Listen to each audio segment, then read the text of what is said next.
Mambo vipi na karibu sana kwenye channel yangu ya YouTube.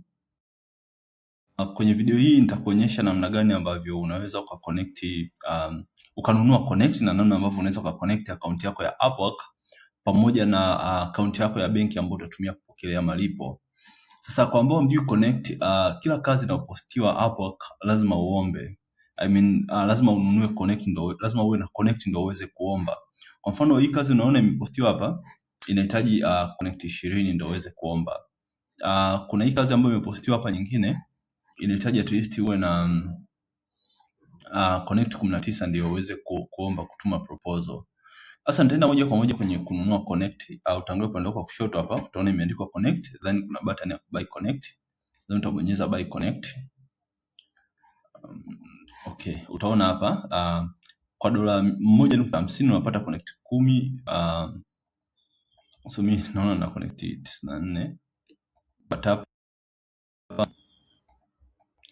okay, unaweza ukanunua connect 20 kwa $3. Kuna connect za bei tofauti mpaka $45 unapata mpaka connect 300. Unaweza ukaweka mpaka custom, lakini mimi nitajaribu tu kununua 10 kwa sababu najaribu kuwafundisha namna gani unaweza kununua. So kuna hii ya promo code hapa ambapo hii waga sio lazima but so utabonyeza buy connect, but kama uja buy connect lazima uunganishe account yako ya Upwork na kadi yako ya Mastercard ama Visa na kadi yangu ya Grey ambayo nimeunganisha, ambayo ni kadi wanifungue Grey. Kama una account ya Grey au utaingia kwenye cards. Kama mimi napoingia kwenye kadi yangu hapa, kadi yangu hapa unaona hapa kama $6 hivi. Unaweza nikatumia kadi yangu ya Grey kufanya malipo. So I was doing share connect, I will just buy connect. Nikishanunua connect tasubiria kidogo hapo load. Kama unaona ni kama connect kama 94 hivi. Kwa sasa hivi nimeongeza ziada. Kwa sasa hivi na connect 104 baada ya kuwa nimenunua connect 10. Hiyo ni kwenye upande wa kununua connect.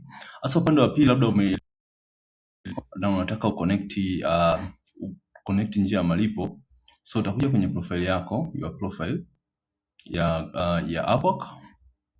Ita load pia muda kidogo.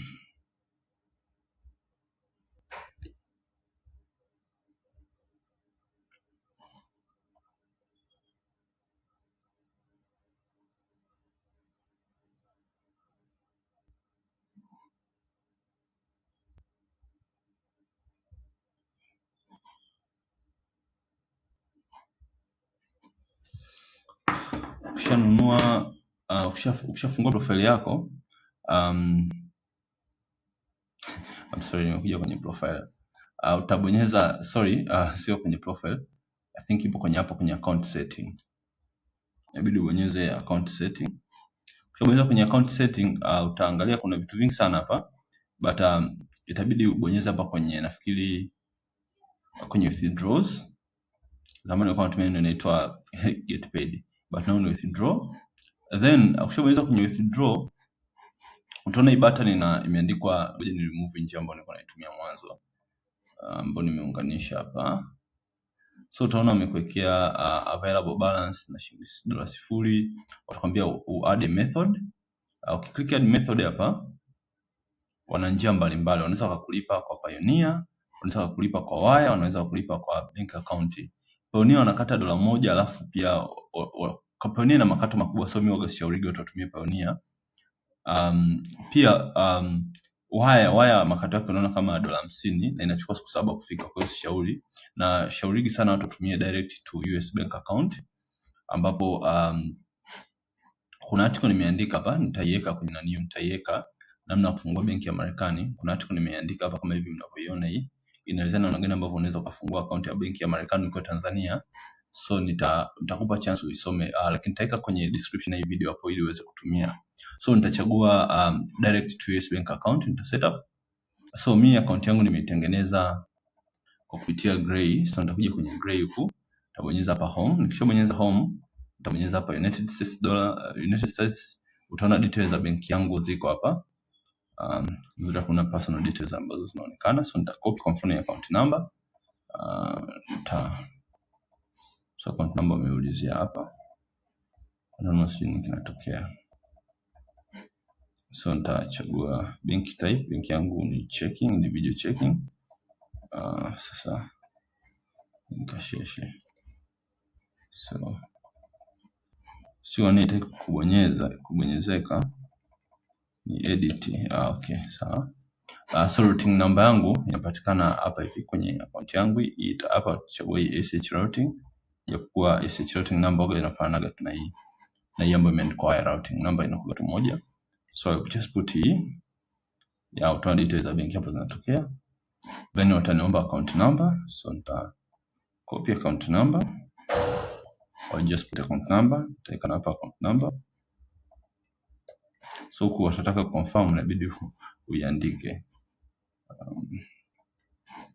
Ngoja tena copy na paste. Okay, hawataki. So nitaanza kucopy. Okay.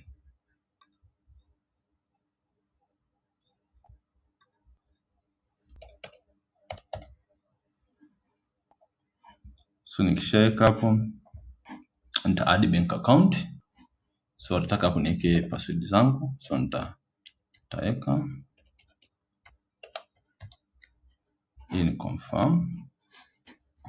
Nishaweka password zangu. Okay, sijui ionekane afadhali. Kuna namba yangu ya siri hapa ambayo nimeiweka hapa. Okay, nitaiweka. Shaiweka. Hapo nitakuwa nimeconnect. Hii setting ni za ziada. Kwa mfano naweza nikaamua okay, malipo yangu ndio napokea kwa kota, labda iwe $1000 na kuendelea. So nitabonyeza tu hapa next. So anachukua siku 3. Sema wananiambia na niyo yangu hapa imekuwa deactivated. So just go and nita contact, but hii ni account yangu, but nita contact hapo nita solve issue yangu personal. So kwenye hii video I hope mmeona namna gani ambavyo unaweza kununua Upwork Connect na namna gani ambavyo unaweza kuconnect account yako ya Upwork na kutumia kutoa hela. Asanteni sana na niwatakie siku njema.